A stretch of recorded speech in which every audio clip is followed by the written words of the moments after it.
disaster must come. At best, only postponed. Shaolin Kung Fu, to survive, must now be taught to more young men.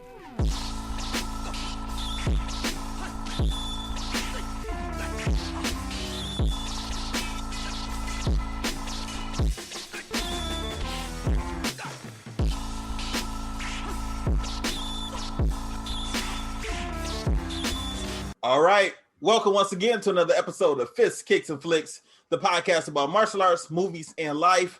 I am one of your hosts, Eugene Plowden, and with me as always, my podcast partner, Mike Gibbs. What's up, Mike? What's going on? Mean woo, Gene. Oh, man. It was a little bit of delay right there. Intro. If this is your first time with us, I want you to know we're members of the Martial Arts and the Network. Mondays, Raw with Mimi and Lump. Tuesdays, CTE, Chris, Carlos, and Travis Experience. Wednesdays is us, Fists, Kicks, and Flicks with Eugene and Mike. Thursdays, you can get the Inside Scoop with Alex and Jeff. And also on Thursday evenings, the whole main gang gets together and we have a weekly recap. And you can catch us on Facebook.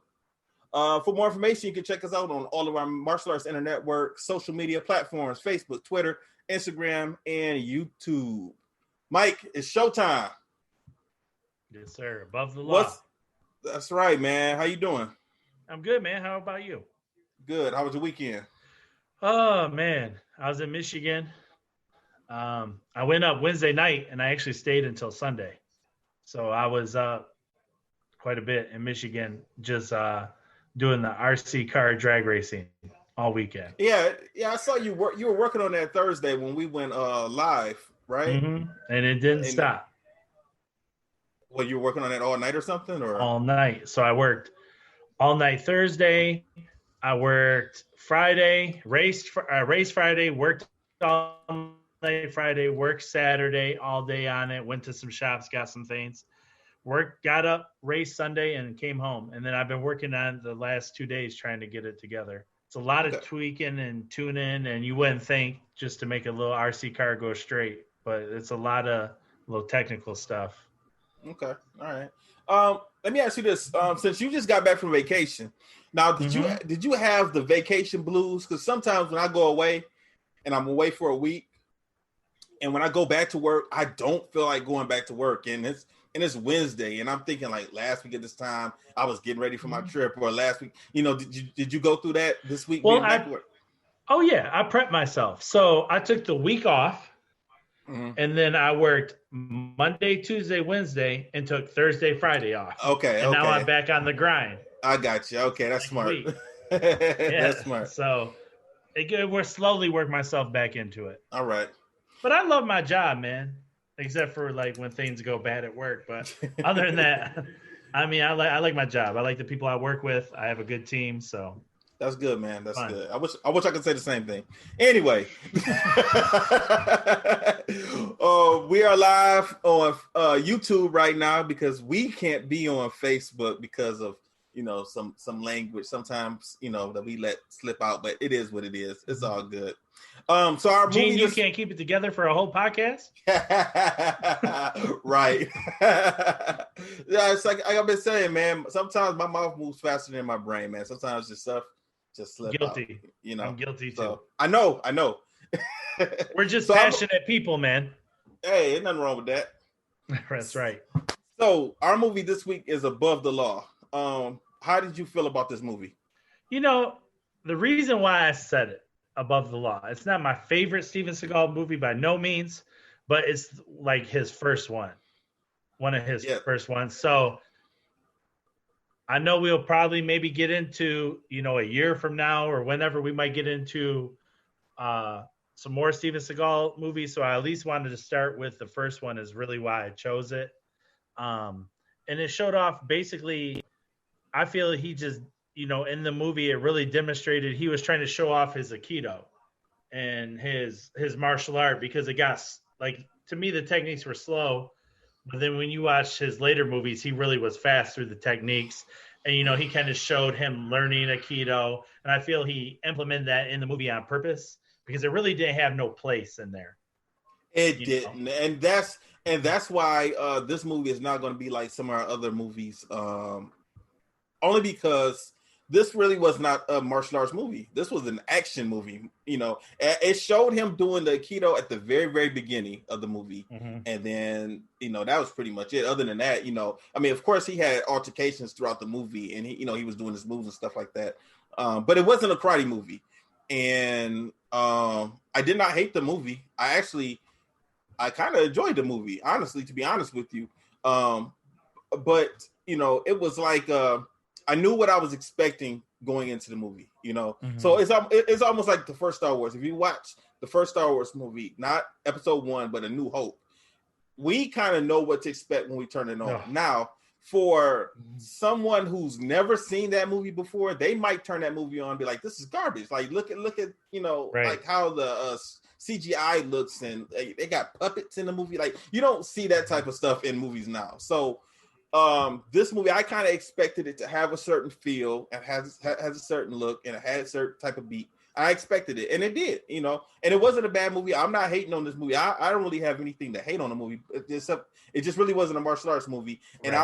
I don't want us to get into a position where people start requesting us to review other movies that are more action and not martial arts. Maybe down the road, when we get I feel we're gonna have to at some point though. Yes, but I want us to get through the martial arts movies first. And then we can get through some of these action movies, because like this was kind of like, it kind of reminded me of like Passenger 57, Under Siege, it kind of had that type of right. feel to it. So but either way, this was Steven Seagal's first movie. Now, he co-wrote the movie. And I couldn't help but to think, like, man, like, how is it that his first movie, he was able to co-write it and star in it without being an actor, Oh, that's a good point. If that's the case, and Van Damme did that too with Bloodsport. That was like his first movie, right? Did Van Damme write part of Bloodsport, though? It was either that or Lionheart. I can't remember, but still, like those both were his first movies. And that got me thinking, like, man, I have close friends who make movies. If that's the case, Mike, me and you can write a movie, and we can get a shot, and we can star in it. And we can star in it. We get the whole main gang in it. Everybody come get a little role. And we can put it out straight on the Amazon. I mean, my boy, he did a movie about 10 years ago. And, it was DVDs and, he was selling DVDs and we had to chase down some bootleggers, because this was a different time and I'm not playing. We had, a couple little altercations, Wow. Yeah, we gonna talk about that offline. Well, I'll tell you some stories offline. But anyway, recently, maybe about a year ago, he received a plaque in the mail from Amazon Prime, because the movie is on Amazon and people have been watching it and he's been getting views. He got like a million views. So he got this plaque in the mail that he wasn't expecting. He just threw it up there a few years ago. And he got a check from him. And he was like, whoa. And he said it was a nice size check. So I was like, well, man, that's pretty sweet. We can do that. We can write a movie. We can put it on these digital platforms and get it out there, Would Travis play the villain in our movie? I don't know, man. I think Alex should play the villain in our movie. I think Alex will make a good villain. I think Alex would be the one that turns on somebody. A villain that turns on somebody, like if Travis is the good guy, a good guy that turns bad. I could see that. Could be Alex. I could see that. Yeah, I could see that. That. That'd be good. Yeah. That's something for us to think about. I don't know what we would be. I don't know. I don't know. We come up with something. I don't have to be the star. I don't either. I mean, you're more like, if we were doing like an A-Team type movie, you might be like B.A. Baracus. There we go. I'm Face. Let's quickly jump into this movie. Let's quickly because you texted me earlier, Mike. Chris is Murdoch. I don't know, but I don't know Chris like that to call him Murdoch, but I do know my brother, and my brother could play a good Murdoch. I definitely think Travis could play Murdoch. Oh yeah, we saw him put your niece in the garbage, or your cousin in the garbage can. And then I see Los would be standing back there. I love it when a plan comes together. Let's jump into this movie, man. Okay, so Above the Law. Let's go. All right, Above the Law. So Steven Seagal, his name is Nico, and at the beginning of this movie, he's giving us a little background on himself. He's an Italian American. Did he say that he was born in Italy and then moved to America? I believe so. Chicago, I think so. Mm-hmm. And at a baseball game, he saw a martial arts demonstration, and he got infatuated with martial arts, and then he goes over to I don't know what he said, where he went. Japan, and he trained Japan. Mm-hmm. Okay, and he studied over there, and that's how he fell in love with the martial arts. And over there, he got recruited by the CIA, and then he joined them, and would go on missions. I believe that was Vietnam that he went to. Yep. Yeah. Okay. So now when he was in Vietnam, he had an issue with you know what, man? I did not write any of these other guys' names now. He had an issue because once they were interrogating someone, and they were interrogating them so badly where one guy died at first. The first guy that they were interrogating, he died. And then the second guy they started to interrogate, and they were talking about cutting off his limbs and things. And then the main guy, the main villain, let me get his name right quick. I'll get it. I'll find it. It started with a Z. I'll try to find it. Okay, so he wanted to, he said something about this is what happens when you mess with my opium. Now, when he said that part, Nico, who was Steven Seagal, he took a look at his friend whose name was Nelson Fox. And he looked at him awkwardly because he thought they were there for military intelligence. Zygon. Kurt Zygon is the bad guy. Okay. Yeah, so he was there on this mission, and he was talking about opium, and I guess he was in the drug game, but Nico did not know anything about that, so he wasn't happy with the interrogation and how they were interrogating these people. They said it was something called chemical interrogation, but I didn't get that when he was talking about cutting off limbs and all of that type of stuff, So anyway, he has a problem with that, and he tries to stop them. His own platoon, he tries to stop them from hurting this person, and Fox ends up breaking up the altercation and tells Nico to leave, just get out of here. And then Nico tells him that he's done. He wants out. I didn't know it was that easy to get out of the CIA or the military or whatever, right. But he just kind of walks away into the jungle. Especially during Vietnam. Right, exactly. Mm-hmm. So fast forward maybe like 20 years or so, because we see 1988 and he's in Chicago. 73, it was 73 to 88. Oh, 73? Okay. So in 88. Because it was the end of Saigon. Okay. Yeah.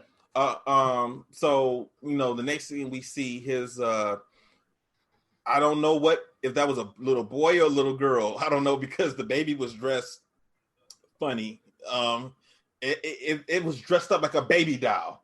Yeah, it was like a communion or something they were doing. Yeah, I didn't know if they were christening the baby. I didn't know if it was baptizing it. I didn't know what was going on with it. They were in a church. They said, I think it was baptizing. Baptizing? Okay, I didn't know. Mm-hmm. I've been baptized 2 times. Yeah, I've been baptized twice. But neither one of my ceremonies were like that. So I didn't know what was going on. And I wasn't a baby. The first time I did it, I was in elementary school, and then the second time I did it again, I was a little bit older. So I just didn't know, what was going on with this scene here. Right. Okay, so after the baptism, we see a couple of police officers come in, running into the church. And this whole scene, honestly, it looked expensive to make, and they were only there for literally probably about a minute or two. And then they cut away. Like, I didn't understand the purpose of even having this scene in the movie, because it was real quick, and then they were out. And the next scene after that, they were at the barbecue. Looked like it was a party for the baptismal of the baby. Right. And I didn't catch this part until my second time watching it. There were cops there, and also Italian gangsters there. So his family, he is part of an Italian gangster gang, or mob or mafia, whatever language you want to use. Because the police officers were on one side of the backyard and the Italians were on the other side. And one of the cops said that that a lot of his family members they had a long rap sheet, basically is what he said. So they're looking at them, they're talking to each other, and then the Italians are looking at them, talking to them also. And then here comes Pam Grier. Pam Grier was honestly, she was the Halle Berry of the 70 and 80 movies. You know what I'm saying? So when she showed up, did you see how the Italians and the police officers were looking at her? Like they were saying very inappropriate things amongst each other, but they were about her. And she was a cop also. She was Nico's partner. What was her name was Jackson, but what was her first name? Yeah. Her last name was Jackson. Her first name was I have it. It is I just lost it. They call her Jackson. Dolores Jackson. Yeah, Dolores. Okay. Yeah. So she shows up and she's talking. Now we find out that she is going to be an officer for maybe about a week. And then she's done. She was going to be a DA after that. So this is her last week. And then during this dinner, they find out Nico goes in, and I guess he speaks to his auntie, and then he finds out that his niece has disappeared. They can't find her, so they think that she's with some boy. They decide to leave, and Nico decides to go look for her. Jax goes with them also. I'm not sure where she thought they were going though. I took it assumed that she had ran away before because they knew right where to go. They knew the spot. He did. Well, but Jax didn't know they were going there when they went there. No, because she didn't. Right? Yeah, so I don't know where she thought they were going because she said something like, "What are we doing here? Where are we going?" or whatever. And he goes in and he's beating these guys up. He's asking for his cousin, I believe, or niece. I can't remember which. I think it's his cousin. His cousin. He beats the guys up really, really badly, and they eventually tell him that she was upstairs. So to me, it was kind of like a saloon, like one of those old Western saloons where downstairs they're drinking, and then upstairs there's the whorehouse, pretty much. Yeah, So that's what it kind of seemed like because he went upstairs to a room, and then she was in bed with some guy. And there was a whole bunch of coke on the table also. So, and then she was underage too, because he said, "How come you aren't in school?" And he grabbed her school clothes and everything. And I would have thought that he would have really messed him up right then and there, Right. And then she complained about him interfering in her life again. And so this was a reoccurring problem with this child. Yeah. But he didn't tell Jax that he was going inside. He kind of just left her in the car. So he told her he was going to use the bathroom. Because she said when he got out the car, like, where she was like, "Where are you going?" And he just said, "Oh, I had to use the bathroom," So I don't know why he was keeping that a secret, or I don't know. And he knew he was going to go in there and fuck him up. Yeah, but I mean, how come he didn't? I guess he was trying to protect his partner. He didn't want Jax to get in trouble that last week. Yeah.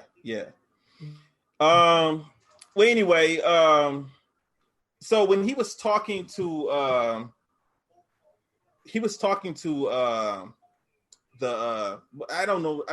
didn't write that guy's name down either. The guy that was with the girl. He found out that some more drugs were coming in, right? And he wanted to know where these drugs were coming from. So I guess they were going to do a sting operation to get these drugs off of the streets, pretty much, right? And then I'm like literally going through this movie trying to get it over with. And you got anything about that, Mike? Got anything you want to say? Just he did rough the kid up a little bit. Yeah. He had bloodied his nose up. Just about his martial arts style, man. Real quick. Since this is a martial arts podcast, let's try to keep a little. Did you notice how much? And maybe somebody that knows about Aikido or something. I mean, he never punched like this. That he always just hammer fist. Is that like a Aikido thing where they hammer fist? Oh, did you notice that? So it's like parry. I didn't. And then bam, hammer fist. I just No, wonder you know if what? anyone I mean, out there knows about Aikido, if that's, how they hit with, like a hammer fist instead of a punch. I just thought then I started thinking about all his movies. He always hammer fist. So I just wonder if that's an Aikido thing or a Steven Seagal thing. I don't know.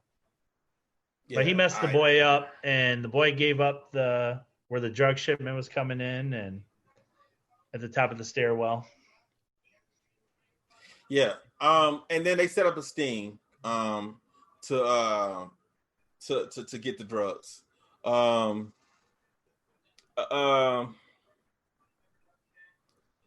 They eventually set this thing up, and they find out that it wasn't drugs. It was like C4 explosives, right? And now he knows something more is going on because he was familiar with that, because that was the type of stuff that he was dealing with in the when he was with the CIA. Now this is where I started to get confused. Not really confused, but sometimes when you watch a movie, you can kind of tell what direction the movie is going to go. And this movie, I still enjoyed it, but it kind of went all over the place because I didn't know if they were going to focus on them trying to find this girl. I didn't know if she was going to run away again. I didn't know what the purpose of introducing her and then not doing anything else with the girl. You know? Yeah. It didn't. Because they went from she was lost, we found her, and then brought her back. Like, I thought that would have been later on in the movie. Right. And then it goes from drugs. So I'm thinking like, okay, this is about to be a movie about drugs, to now it's, have something to do with C4 and explosions. And I don't know. It just started just going everywhere after that. Well, first, they set up a sting operation outside an auto shop, and they were down at the butcher shop. But one of the things about the sting, when it went down and they discovered the C4, the feds were already watching it. Yes. And they interrupted, because then now they're kind of, with the rest of the movie, it kind of sets the stage for a beef between Nico and his local law enforcement agency or local PD and the feds. And they're kind of bumping heads the rest of the movie. Right. I you see this type of stuff in movies a lot, and they never get along. Both organizations, they never really get along with each other. I wonder, is that something that happens in real life? I don't know. Because both of them were watching and participating in this sting operation, and the feds eventually ended up catching these guys, but the feds ended up letting them go. Right. And I was like, what was the point? Like, why would they even watch them just to let them go? I don't know, man. I didn't get that. I thought they were kind of in on it. That's how I felt. Okay. Yeah, because the guy does show back up again. What was his name? Starts with a Z. Zakano. Yeah. Okay. So anyway, they are told to leave them alone. The guys that they were following, they're told to leave them alone. They're not listening. They're going to follow them anyway. And this is another part that I thought was a little weird. So these guys go to a church, and they're in the church, and then they leave out. And I didn't see what they did in that church. I was like, did I miss something? Like, it just seemed like they just walked in and then walked right back out. And Nico and Jax go into the church also, and they're trying to watch him. It's the same church that his baby was baptized at. Mm-hmm. And then when the guys walk out, they attempt to go out after them, but not a pastor, a father shows up. The person who's in charge of the church. I don't want to say a reverend. His name was Father Gennaro. Now he seems like a close friend of the family. Just having some relations with the Sicilian before the Catholic Church, the father, they know the whole family. So Nico probably grew up in the church. He probably knew Nico when Nico was little. Yeah, that's how it is. Yeah. So when he goes to talk to him in the church, well, he doesn't. The father comes over to speak to him. Yeah, right. And then he says, "I want to show you something." And they go downstairs. Now, I'm not sure if I missed this part also, but there was a door that was unlocked, right?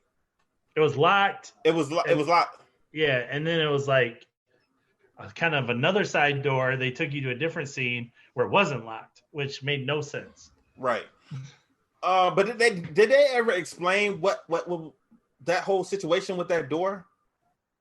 That's where the refugee camp was. Or the refugees were. I thought there was another. Okay. I didn't know why they showed the two doors. Yeah. I don't know. Okay. I thought I missed something. I was like, you didn't miss nothing because I was like, all right, well, what's behind door number 2? Okay. I'm not tripping. Yeah, there was nothing. No. Okay. So they go to the second door. They open it up, and there's a bunch of refugees in there. And there's also another. Was he considered a father also? He's the Father Tomasino. Okay, so he was in there with the refugees. Now, did he bring the refugees there? I think he was. Yeah, because they were from Argentina, I believe. Mm-hmm. So he was Argentinian, and he was the father in Argentina, and was helping getting them back. And then the Sister Mary was in there too. Okay. Okay. So what was the purpose? I don't know. I really don't know. I didn't see all of this part on my second run. I only saw half of the first run, or a little part of my second run. Mm-hmm. What was the point of why were they hiding refugees there in the basement? Okay. They don't even really. So let's just get to the end of the movie a little bit. And I know we're jumping all over the place, but the movie's kind of like that. Yes. They never really tie in why the Argentinian refugees are in the movie, because they just are there. They don't help Nico. They don't anything. They don't have any information. Father Tomasino to the dynamite trade, but that's really it. There's nothing. You could have did this whole movie and not had the refugees in it at all. Yeah. There's two things. The niece, if she's even a niece, maybe we need to pay better attention. I don't know. I don't know, man. Or the refugees, you could have did without in this whole movie, Steven Seagal. Yeah, probably would save some money. Steven Seagal, somebody send this to Steven Seagal. We want to know why you wrote that part into the movie. Help us. I don't think this is gonna. Didn't he denounce his American citizenship or something and moved away somewhere? Yeah, he's like a little crazy now. He kind of flipped out. So he's one of the. For real?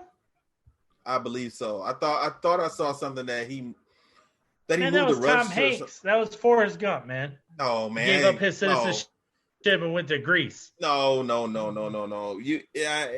would get to it. We gotta kill this one. We gotta get to this one. Murder it. Keep going. Okay. So anyway, the next day, Father, what did you say his name was? Tomasino. Okay, my favorite teacher was named Mr. Tomasino. That's how I know. So he tells Nico and that he wants to see him in church in mass on Sunday. Mm-hmm. So he decides he's gonna go. I mean, he got to. Like, he just christened your kid or baptized your kid or whatever. He's asking you now. So you really have to show up. So anyway, they have this mass, and this is a sick part. They have the mass, and at the end of the mass, Father is leaving, and we see a woman. She's sitting there. She looks suspicious, and we also see another man there. and he's looking around. So these people are already looking suspicious. And as father is walking past the aisle, then the woman gets up and she leaves. She walks away. And then we see Nico. He's starting to. I didn't understand why he started to feel suspicious, because if you were in the congregation also. Okay. So Steven Seagal still has his American citizenship, but he also has Serbia and Russian. Okay, thank you from our producer Travis Plowden for that quick little update. So he should not have seen anything suspicious going on. If you're in the congregation, you're facing the front. You're not seeing anyone else's face, so you don't know if they're acting suspicious or not. So he shouldn't have known what was going on. So when the woman stands up, she walks away. She walks out, and she leaves a bag. And as the father is passing this bag, the bag explodes. It blows up, and takes him out, and a whole bunch of other people who are there also.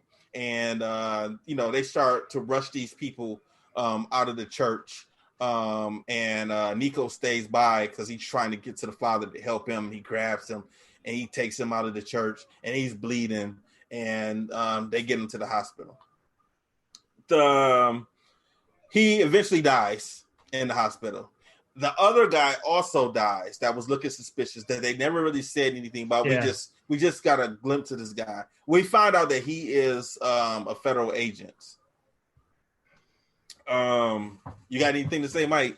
No, that just showed right there the feds were in on it and were dirty. Okay. That's where I put that together. But before that, it was weird because, like you said, he's sitting there in the church, and all of a sudden he sees a lady get up, sees the bag, and he tells his family, who his wife is played by Sharon Stone, get down. Yes. So yes. And if you ever been to a Catholic church, it is the longest. I have. It's horrible. I know. I don't mean to offend nobody. No, but you're standing up, sitting down, standing up. I went to a church. Kneeling. I felt like I did a squat workout. Up, down, eat a cracker, get some wine. It wasn't enough cracker or wine for me. I could never be Catholic. Oh, wait. I'm not going down this road with you, Mike. I'm jumping out the car right now. I'm not about to get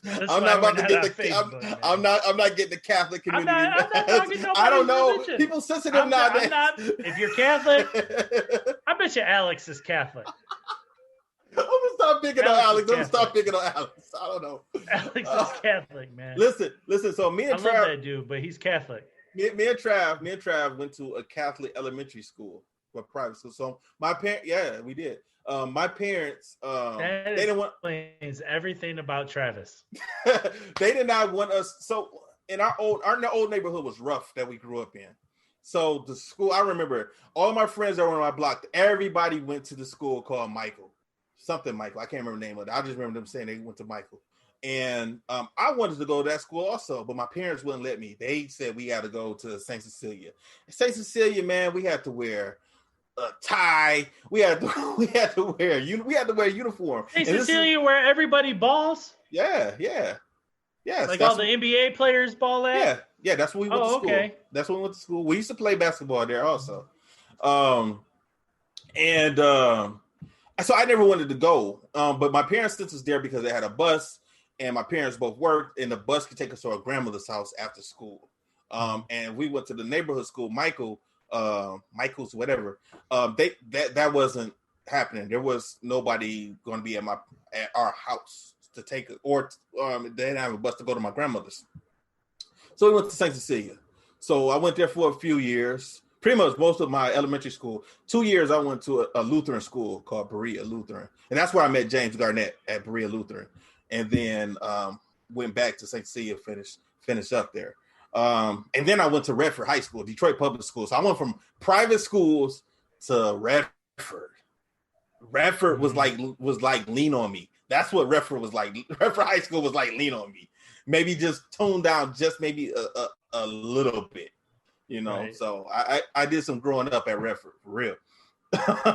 Okay, so let's finish the movie up, man. Let's just get right to the end. So eventually, now we find out in this movie, that bomb was not meant for that father. It was meant for the other father, the one that had the refugees.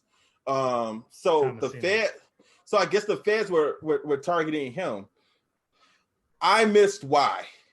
I don't know. He was in on the trade. They did say that. Like he was in on the drug trade or the C4 trade. He was with that or found out about it or something. But that's why they were trying to kill him. Okay. Now I can't even remember if they get him. Something did. Yeah, they did get him. Yeah, they got him. They did get him. The drug doctor got him. To the Zagaro guy. Yeah. So that's what I couldn't understand. Like this movie went from being about C4 explosives. Oh no! Right here it says I got it right here. So this is why they want him dead. Father Tomasino knew about the drug trade at the CIA, and that the CIA guys were dirty, and that he was going to hand over documents to the assistant from Harrison. So he was trying to turn him in. Okay. So that's why they wanted him dead. Okay. So like I said, I started getting confused watching the movie because they were giving us so much, but they were giving us little things like the girl, like the refugees, like the C4, like the drugs. I was like, what path am I following for this movie? You know? And then they throw in the bogey at the end, the senator. Was he the senator or governor or something? I hope I didn't fall asleep. What are you talking about? Lord have mercy. Let me. They was about to. There was a plot. Yeah, there was a plot for them to try to kill the senator. So, wow. Yes. Okay, I remember now. They tried to kill the senator. Okay, so let's jump to a part. Yeah, and then the senator comes to Nico's house at the end. Yes, I remember now. I know you're talking about. Okay, I want to skip to another part, man. Okay, so there was a part in this movie where Nico is going after Zargano. And okay, so he is in a stairwell and they're shooting. They're going back and forth. They're shooting. Oh yeah. Now he told Jax to stay in the car, and she decided to get out of the car anyway. And she comes inside. And eventually she helps him out because I think at that point in time, he was trying to save the father, right? The one that was with the refugees. He was trying to save him. And there's a shootout in this hallway. And then eventually Zagan turns his gun. He has like a sawed-off shotgun. And he turns and he sees Jax coming up the steps. Boom! And he blows her away. And when that happened, I sat up because I did not see that coming. And I'm like, damn, because he was close to her when he shot her. He was not far at all. It missed everything about her. He hit her right side. That was it, like in her shoulder. Yes. So, but when it happened, the way they did it, it was like in slow motion and everything too. And I just thought, oh man, they're gonna kill. They gonna kill Jax like that. The 80 dramatic. It was very, very dramatic. And when she went down, I was like, oh man, they got her. But she had on a bulletproof vest, so it didn't kill her. We find out a little bit later, right? But they acted like she wasn't even hurt. So like she was on steps. She got shot with a sawed off. She should have her head should have been busted open. Her back should have been broken because she fell down some steps. Like she should have had more injuries than what she had. So when I saw that, okay, because they showed her on a gurney, getting taken into the hospital, but then she was just sitting there like, oh, I'm all right. You know, I had the vest on, but I'm like, no, it doesn't work that way. That should still hurt you right now. Your head, your neck, your back, your legs, something. Like you should be in some serious pain. So I was a little bit upset with that. Also during this movie, Nico has had some help during the movie. His friend Fox, who was in the CIA and in Vietnam with him, had been calling him, giving him heads up on certain things, and that people were coming to kill him also. Right. So they wanted him out of the way at this point. They were pretty much fed up with Nico. So he goes and he gets his family and gets them taken away. And I like that how the Italians were like, we about to be gangsters now, because they had his back. Yeah, they had his back because they had the car out there. Everybody had guns standing out there. They was making sure that nobody was coming for him. And I was wondering, like, it reminded you of the scene of The Godfather, didn't it? No, I like The Godfather, but no, it did not remind me of that movie. It reminded me of New Jack City. Yeah, it reminded me of New Jack City when they went to what's his name for help. Was that New Jack City? Am I that I'm thinking of, or you're thinking of not New Jack City.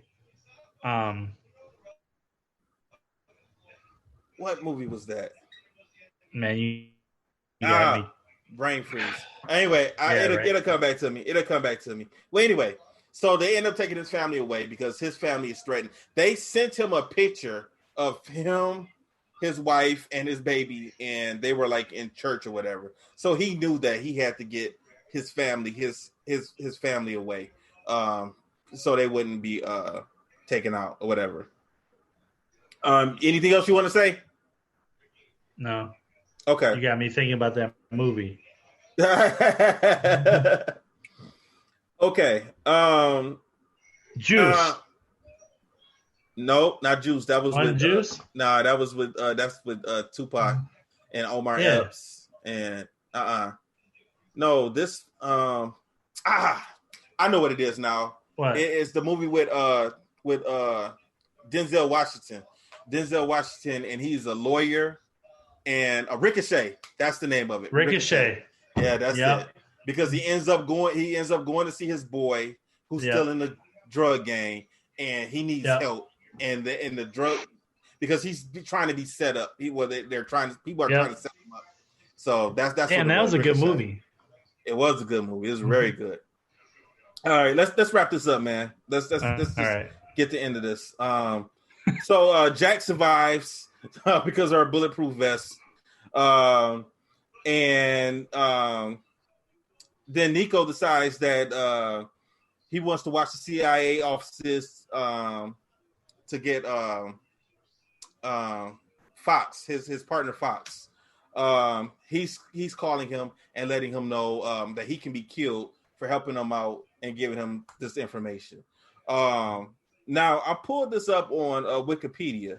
And then it says that Fox is assassinated, and I missed that part. I did not see him. I don't remember him being assassinated. Fox wasn't assassinated. They kill him, but he wasn't assassinated. I didn't see him die. He dies in the parking garage. Okay, I missed that. Explain that part to me. I missed that. I don't remember that part. So they're in the parking garage, and so Nico's on top of, I assume, like a hotel or something, but he's overlooking the city of Chicago. He has a scope, and I don't know who he thought he was going to sniper Zagaro, but he comes up behind him with a gun and was like kind of holding by gun, and he's leading him down to the parking lot. And then Zagaro and them show up. Okay. And then they start having the shootout right then. And as he dies, he's on the car, and he takes the gun and he throws it over to Nico. Oh yes. I remember that part now. Yes, because when he was talking to Nico, it kind of seemed like he was a bad guy because wasn't he trying to get Nico to go somewhere with him? He was trying to get him to leave.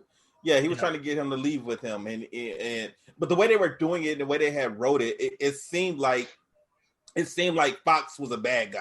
He wasn't there to help Nico because I'm coming to help you, and I haven't seen you in 20 years. You're my boy. I'm not going to put a gun to the back of your head and have you go, Gene. And then when they had his car in the valet in the parking garage, he kind of had the gun like tucked under him like this, and he was like, "My friend's driving." Yes, they did. That whole shit didn't make sense. It did. It didn't. Bro, no. And I pay attention to movies. Like I'll tell you word for word about Rambo, Rocky, Karate Kid. I pay attention to movies. I've seen this movie, honestly, back in the day because my dad was a big Steven Seagal fan. And then I watched it twice. And I still don't understand what the fuck happened. There's so much shit. I'm sitting there like, I understand movies. Mm-hmm. Like, and I don't get it. Like the senator. Why are they trying to kill the senator? I don't know, They never man. really say. Yeah. Harrison, right? The Senator Harrison or whatever. Come on, man. Yeah. Listen to this so, shit. like, yeah, go. Yeah, you know what, man? I really don't got nothing else to say about this movie, man.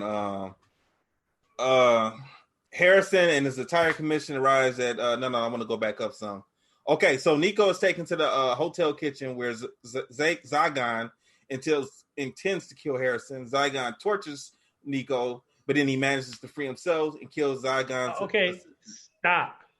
Okay. Right there. Because this is the part I wanted to say something about. Okay. He's been injecting this drug into everyone. Yes.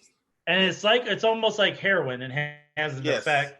And they get like sleepy or pass out. I don't know what it is. I'll be honest, I've never done a drug in my life. Me either. I've never even smoked a cigarette. Me either. But I assume that is heroin, right? Can you imagine me on drugs? It'd be a problem. So we're sitting there. Listen, I didn't need drugs, man. I'm high on life all the time. I got you. I love life. But so we've watched it mess up Tomasino. He killed the guy in Vietnam with this drug. So he shoots it up Steven Seagal. And Steven Seagal's like twitching, and the guy's telling him, fight it. And so finally Steven Seagal just like passes out, and he's like high, and his eyes are rolled back. So then he goes to like cut him or cut off something. Was it his hand or something he was going to cut off? I don't know. He jumps up. All of a sudden, this guy, Steven Seagal, jumps up like he's Hulkamania, like hulking up, and just starts beating everybody's ass. Yep. And kills everyone. And that basically is the end of the fucking movie. That is the end. And I was like, okay. He he started hulking up. I don't. Yep. How did the drugs not affect him? Well, I think I think it did because after that he beat all these guys out, he passed out. I forgot that part. Yeah. He passed out. The senator comes out and they're like, "Oh, he saved your life." And then it shows him passing out. Then Jax has him. Then the next scene, they're at his house, and the senator comes in and like thanks him for saving his life. End the movie. That's it. No sense. Don't tell he just killed everyone. And don't tell the story. No. And Steven Seagal, yeah, and I looked at the reviews on here, man, and they didn't really get a lot of good reviews from the critics when this movie came out. Hell no. Let me see. Rotten Tomato gave it for some reason, I remember more Aikido in this movie. There was next to none. I mean, just a little bit. Just like in the beginning. Yeah, right. And then in that bar scene, and then at the end, and that's pretty much it. Wow. They fucked him up in this movie, this rating. So IMDb gave him a 3 out of 5. And Rotten Tomatoes also gave him a 3 out of 5 also. Wow, that's high to me. Isn't that a little high to you? I guess it's like kind of in the middle. Like given this, I would give this movie a C. I would give it a C because I keep going back. We have watched so many bad movies that this did not seem as bad to me. Right. I mean, because we saw just some horrible movies. So it didn't bore me. No.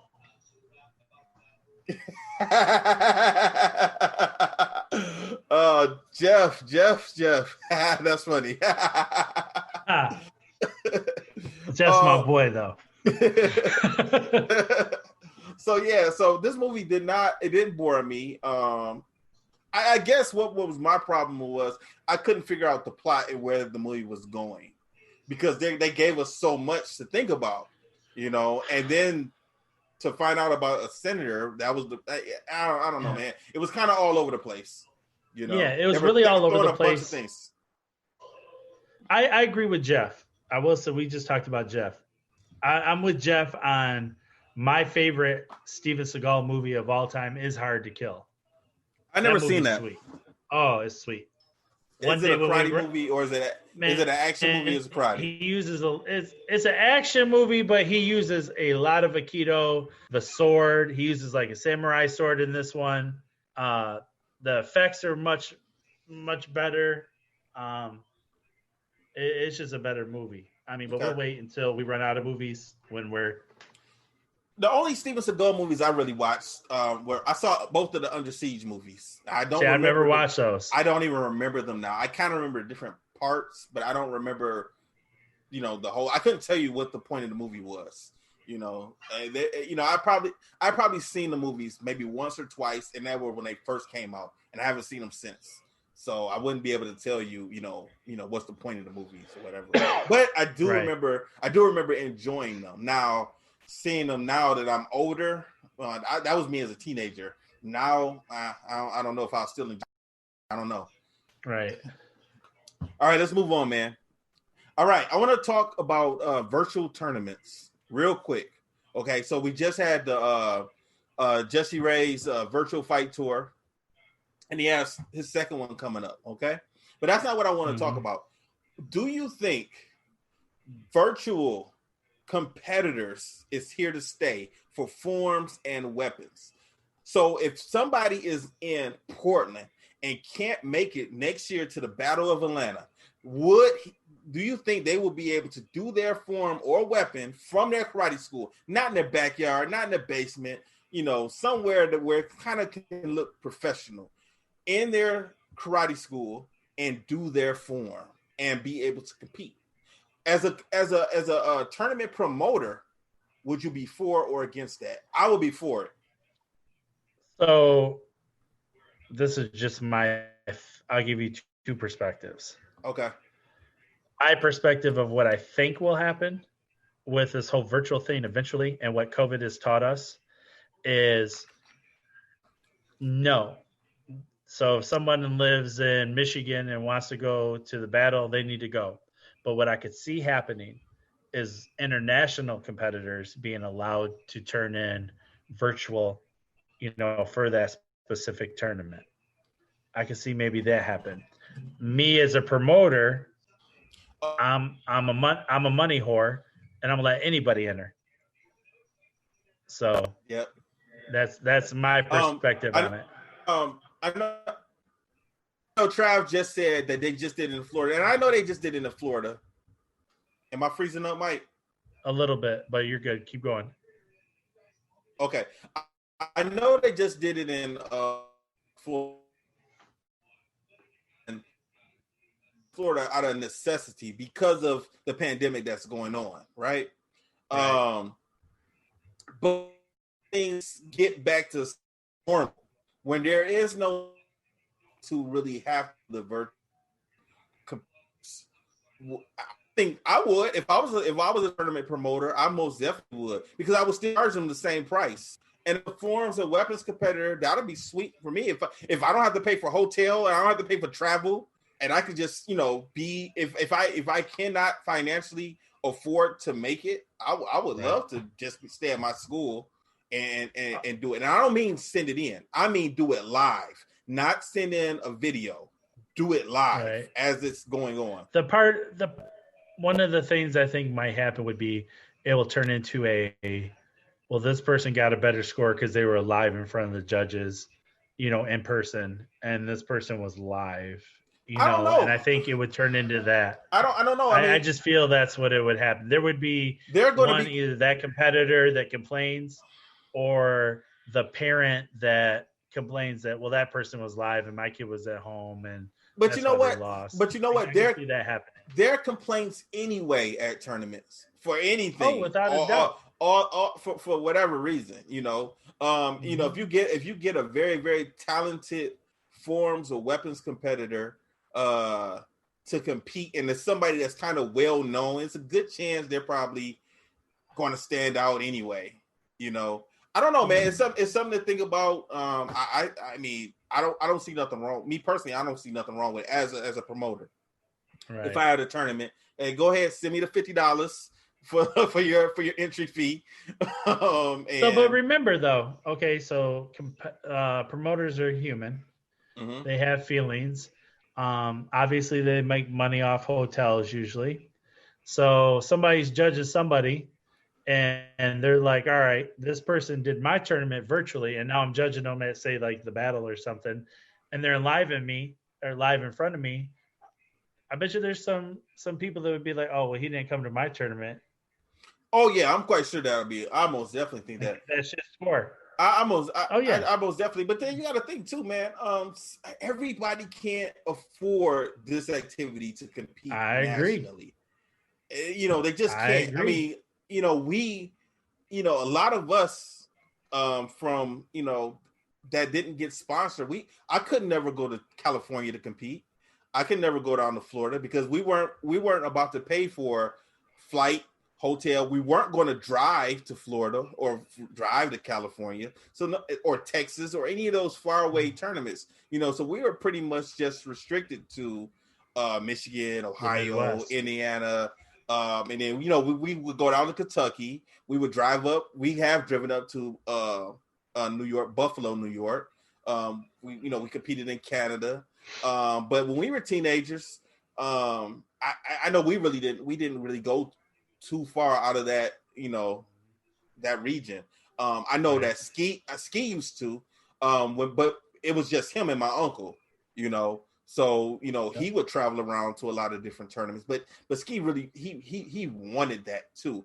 I wasn't about to ask my parents to consistently be putting out that money, especially my dad wasn't going to tournaments with me and Trav anyway. Ski and Ski's dad was going with him a lot of those tournaments also. Now he did have some when it was just, you know, him and my uncle, but you know, but it wasn't like he was doing that every weekend. You know, he wasn't, you know, flying to Texas this week, and then the next week he's in California, and then the next week after that he's in Florida. That wasn't the case either, you know. So I don't know, man. He did a good job, though. Talking about Ski, he did a good job, just from my standpoint. Oh yeah, balancing like his education in college, and he got out there a lot while he was in college and competing. Yeah, I know, man. You know, he did a lot of tournaments while he was in college. So yeah, you know, he wanted it. Yeah, he did. And I was training with him. Like, we were at the same school, so we were working out together. And then eventually, I stopped that because we were training with people at the school also at Fair State. And the martial arts people that were up there just weren't on our level. And I got tired of people telling me that we're hitting them too hard. These were grown men. We're 18, 19 years old, and we're sparring with men that's in their 30s and 40s and 50s, and they're complaining that we're hitting too hard, we're moving too fast. But understand, the guy that started that program in Ferris State is named Bob Parsons. I know. And he was like, I remember him when he was like, had to be old. I don't even know if the guy's still alive. He was old then when we were teenagers. So you're probably beating up 50 and 60-year-olds. You and Ski beating up old men up there being bullies. You guys probably were hitting them too hard. See? They were black belts. So I don't. They're 60-year-old black belts. Listen, man. No, okay. No. So not you're a everybody. black belt, right? No. Black belt, not right? everybody. Not everybody. You're a black belt, right? Let Avery go hit you right now. If I stand in the ring with him, I'm expecting him to hit me. I'm expecting to probably get hook kicked and axe kicked and whatever. Movie. You guys are the bad guys in our movie. No. These guys, man. No. These guys were doing conversations, Mike. These guys were having conversations while they were sparring. Like, hey, Bob, did you see that movie? Yeah, I'm like, what? No, I'm not talking. Oh no, I'd hit him right in his fucking mouth. Yeah, that's what was going on, Mike. That's what I'm talking about. That was going on. So I got tired. I was like, I can't keep going training with these guys if we can't really spar, you know. Jeff said it would be an easy way, local grand money, easy if they compete online. True. Yeah. So this is what I'm going to do. So let's Mike. ask this. Let me ask you this. So do you guys think our viewers, Eugene, Travis, the people that are on right now, I don't know, do you think there's going to be tournaments in 2021? Yeah, I most definitely. They trying to do tournaments this year, man. So I mean, I think like I hope so. Yeah, but I think by next spring, tournaments will be back to normal. Whether it's safe or not, I think a lot of these promoters who are ready to have tournaments are going to have tournaments. You know, and then you'll have people that's being innovative, like Jesse Ray, that's still being creative and finding other ways to have. I hope Jesse keeps his shit going even when this is over. I do too. I love it. I got to finally watch it. Thought it was sweet. He did a great job. I can't wait for the Bailey and Jack. You know what? Two things I would like to see. Just you know, because I took television production in college. Only two things that I saw that I would include is the backstage interviews, and if there was some way where we can do instant replay for people who aren't familiar with our activity, where Trav and Chris can explain. Yeah, because they're moving so fast, and the untrained eye would not have seen that reverse punch that they blocked that back fist and threw that reverse punch. An untrained eye might not be able to see that fast. But if they slow it down, let's say this: are you saying maybe not do the virtual show, maybe have it and then edit it and do a production? No, kind of like wrestling. So they used to film on Fridays or Tuesdays, and it would be you would watch that on Saturday morning. No, so I don't mean where that. they could do a production or I don't understand film at all. So how would they be able to slow it down without missing the fight? No, because because they have breaks. They have a minute or 30-second break. Right. So during that time. Oh, you're talking in between rounds. Yes, in between rounds. Got you. In between rounds where they can break it down and that would be sweet. Yeah. So, but it would have to be someone dedicated that's already watching the film as it's being recorded, editing that up, so when they go to break, they can throw it right in real quick. The UFC does it all the time, so there's a way to do it. Yep. There's a way to do it. So that and backstage interviews, and I think it'll be cool, man. I do too. I think it was great. Like I said, it's almost like a super fight. Yeah. You know what I'm saying? It has that Mayweather fight type feel. You know what I'm saying? Oh, I enjoyed it, man. I did. I did too. So before we go, we had our 1 minute mark. Quick two things, okay? Number one, this is what I want to do, man. I need to clean my palate. So I'm not messing with these movies right now, okay? I want to do this. Cobra Kai is coming on Netflix on the 28th, 3 days from now. Let's spend the next few weeks. I heard it wasn't. No. Seasons 1 and season 2 are coming on Netflix starting on the 28th. Season 3 is going to be released next year. Okay. So the reason why they're doing that is because season 1 and season 2, even though they were really, really successful, being on YouTube, they did not have a big audience. Even though it was on YouTube Red the first season. Yes, but even so, they have millions of views. But that's small compared to what Netflix is going to give them. So they're letting people get caught up on seasons 1 and 2 on Netflix, okay? And then they're going to drop season 3 next year. Also, they normally are shooting and doing pre-production right now for the following season, but because of COVID, they're not able to do that.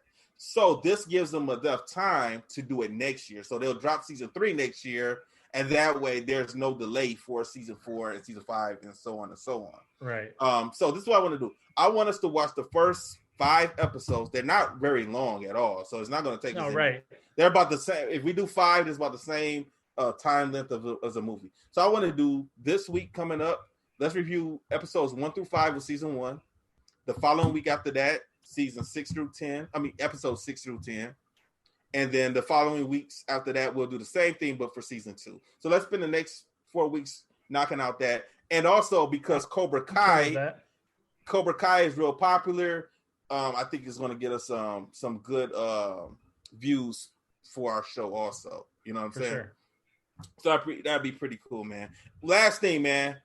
So over the weekend, my cousin, she just had her open house.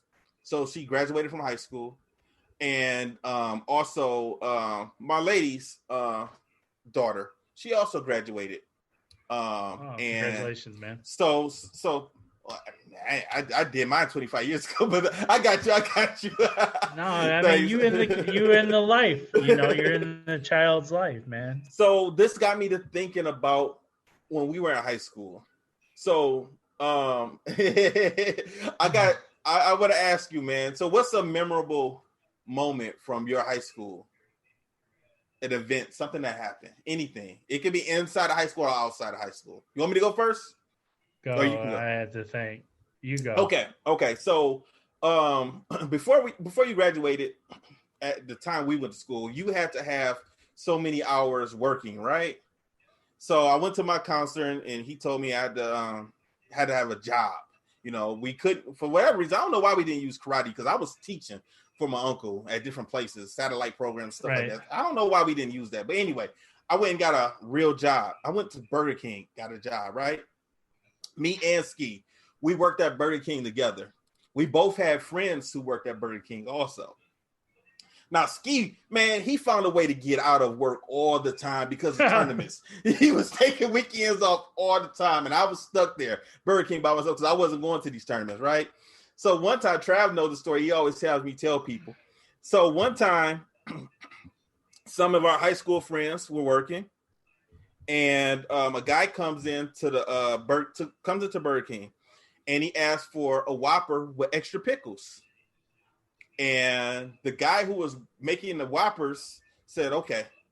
So for this day, my job was just to put the hamburger meat in the griller, the broiler, whatever they call it, and let it slide through, right? And then he would make it. So that's all I had to do, just put the burgers on the grill. So he makes this guy's Whopper, and then he gives it to him. He slides it down the little thing. The manager is working the cashier, the cash register. So she gives him the food, like, "Here you go, sir." So he opens his sandwich up right there at the counter, and he looks at it and he said, "I asked for extra pickles." So she said, "Oh, excuse me, I'm sorry." So she slides it back and said, "Hey, such and such, this gentleman wants extra pickles on his hamburger." I kid you not, I'm not lying. My man had an attitude, and he said, "Okay, dude." This dude opened the pickle bucket up. It was like a paint bucket. That's what we had the pickles in. Dog, he opened the pickle bucket up. He stuck his hand in the pickle, and he came back up with just the largest amount of pickles you have ever seen. And he slaps it on this burger. He puts the top back on. He wraps it up, and he slides it down. So the guy, once again, he takes the Whopper out, he opens it up, and he sees this sandwich of pickles. And he opens it up, and he looks at it, and he says, "Oh, you guys think this funny, huh?" And the manager, she didn't know what had happened. So she said, "Oh, I'm sorry, sir." Then he makes a big fuss about it. He's yelling, he's fussing, he's acting a fool. And then he does this. He raised his hand like he was going to slap our manager, right? Next thing you know, all of the guys jump over the counter. This man is about 35, 40 years old also. All of us were teenagers. Now, all of the guys, except me, I stayed back at the griller, but I'm watching all of it. They jump over the counter and they beat this dude. They beat the mess out of him. They stomped him. They punched him. They picked this guy up and they tried to throw him through the window of the Burger King door. He hits that window, falls down. They drag him outside and proceed to stomp him again, and then come back in like nothing happened. Our manager fired everybody. She fired everybody, the whole staff. And I was like, well, I wasn't involved. One of the other guys, he also came to my facility like, oh, yeah, Eugene wasn't involved and I wasn't either. We both stayed right here. And he lied because I saw my man stomping the mess out of him. Right. And I ended up getting my job back. That guy eventually came back and I ain't gonna talk. Anyway, he did something else to the Burger King. He came back and he did something late one night. He came in through the back door and did something one night. And I wasn't there. I heard about it, but but that was, I always think about that. Where was that Burger King at? That was in Dearborn. I think it was either Greenfield or Schaefer off of Ford Road. I can't remember. Ski knows because he found out all. We had a whole bunch of homeboys who were kind of connected to the street life that worked there. Like they used to stay at that Burger King all night and then go to school. Like who hangs out in Burger King? Like the manager would let somebody else be the MOD manager on duty, and then these guys would hang out, smoke, eat hamburgers, and then go to all night, have a party in Burger King, and then go to school. So it was a wild time. That's the life. What's your story before we sign off, man? Man, I got this girl in trouble, man. So she was a cool girl too. I was older, so I had my license towards the end of 9th grade. But you had to be, I think, a sophomore, junior to get a parking permit to drive to school. So I talked to this girl. She was a junior into getting me a parking pass because she didn't have one. So she went and was in, I remember Mr. Tomasino's class because Mr. Tomasino went up to bat for me.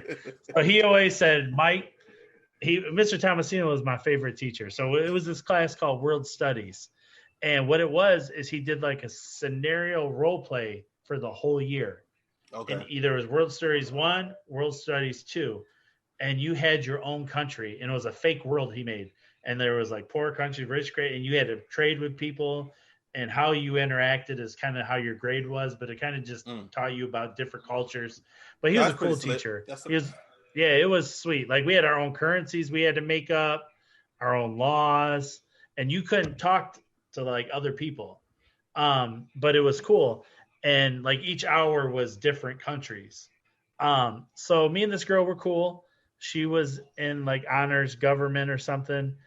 And I would like copy off her and stuff like that. And she would help me out, but she was a real cool girl. Actually, she just posted something about me. The only time she ever got in trouble with school is because of me, because of this. So I talk her into getting this parking pass for me so I can drive to school. I mean, they never check, you 9th grade. So I had the whip. I had the Monte Carlo lowered, neon wire wheels. So I'm driving to school and me, I can't just park in a normal spot. I'm out there way out, flossed out, turned at a 45-degree angle. So after a couple of weeks, school year was almost up. I didn't care. We're in Mr. Tomasino's class, and they come get her. And they're telling her move her car. And she's like, well, I left the keys in the classroom.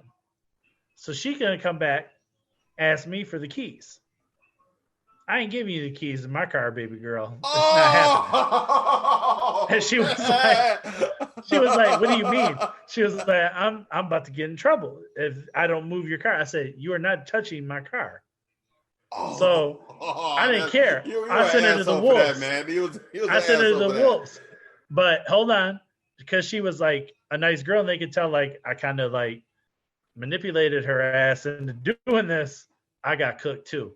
So then Big Shishi came up to the school, my mom, and she had told me, my mom didn't know I was driving to school. She was like, I told you, little fat ass, not to be driving to school, motherfucker, and was all in my shit. So my mom, I got it from Jennifer, the girl. Mr. Tomasino, like, gave me a bad grade. It was horrible. And he always, like, so when I had my son, I took my son up to the school Like me and this teacher was real cool, and showed my son off. He wanted to see my son, but he always said, he's like, man, if H. Ross Perot and Elvis Presley had a kid, it would be you. He used to always say that. But yeah, man, I got her in trouble. But she wasn't gonna move my car, man. I wasn't gonna let nobody move my car. Why? But I don't understand that. I'm still like that. Still like that. Nobody's touching your car but you. Listen, man, I hate it. I hate other people touching my cars. Like my regular everyday drivers, I don't care. But like my nice cars, nobody's touching. Okay. My dad has nice cars. My dad has cars worth 6 times mine. He's not touching them. I'm weird like that, man. And I'm weird. I'm very weird about my stuff, but all right. So everybody out there, don't ask to drive Mike's car. If you see him parked on Woodward for the Dream Cruise, even though we're not having it this year.